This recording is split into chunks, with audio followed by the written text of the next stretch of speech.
ప్రియ సహోదరి సహోదరులందరికీ నా హృదయపూర్వకమైనటువంటి వందనాలు చెల్లిస్తున్నాను. ఈ సమయంలో మీరంతా క్షేమంగా ఉన్నారు కదా?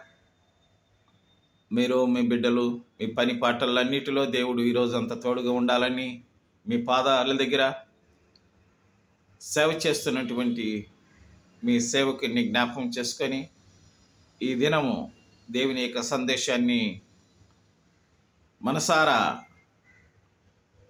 ప్రేమించి మీరు సద్వినియోగం చేసుకోవాలని ప్రభు పేరట మనవి చేస్తున్నా.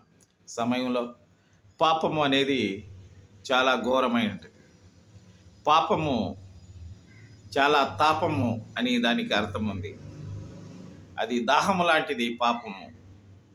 పాపం అంటే ఏవైనా చిన్న విషయం నుంచి పెద్ద విషయం వరకు దేవునికి విరోధంగా, కుటుంబానికి విరోధంగా, దేశానికి విరోధంగా, సహోదరులకు విరోధంగా చేసేటువంటి ప్రతి వ్యతిరేకమైనటువంటి కార్యాలన్నిటినీ పాపం అంటారు.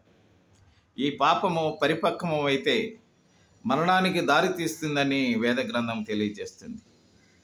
పాపము మన గర్భము ధరించి అది ప్రసవ వేదన పడేటువంటి అవకాశాలు ఆ పాప రోగానికి ఉందన్న సంగతి మనం ఎప్పుడూ మరవకూడదు.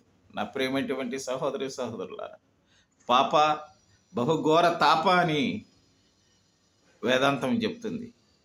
ప్రియ సహోదరులారా, మన అవయవాలలో కానీ, మన శరీరంలో, మన హృదయంలో, మన మనసులో కానీ ఎలాంటి యొక్క పాప దోషములు ఉండకుండా మనము, మన బిడ్డలము, మన దేశము, ప్రపంచంలో ఎక్కడ ఉన్నా దేవునికి విరోధంగా, తల్లిదండ్రులకు విరోధంగా, బంధువులకు విరోధంగా మనము పాపము చేయకుండా పరిశుద్ధంగా బ్రతకాలనే దేవుని యొక్క ఉద్దేశం.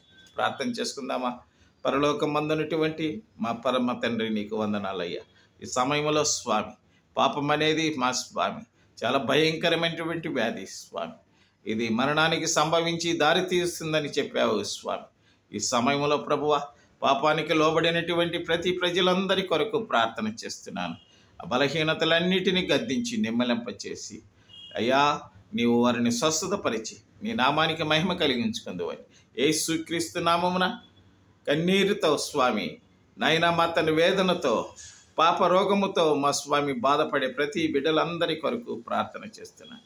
అన్ని రోగాలకు ఈ లోకముల మందు ఉంది, కానీ ప్రభువా, పాప రోగానికి స్వామి నీవే మందు ఇచ్చే దేవుడు స్వామి.